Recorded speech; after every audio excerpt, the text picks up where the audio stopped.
जो मोहब्बत करने वाले होते हैं ना, वो बात करना छोड़ भी दें तब भी ये आपका बुरा नहीं चाहते।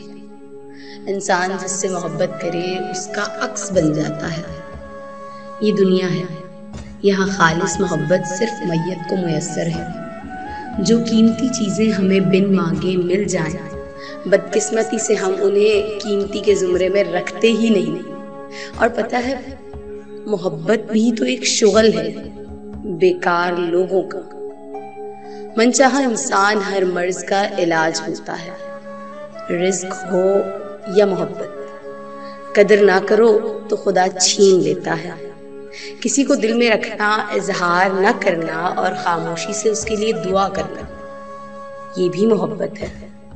मोहब्बत झूठी सच्ची नहीं होती, लोग झूठे और सच्चे होते हैं।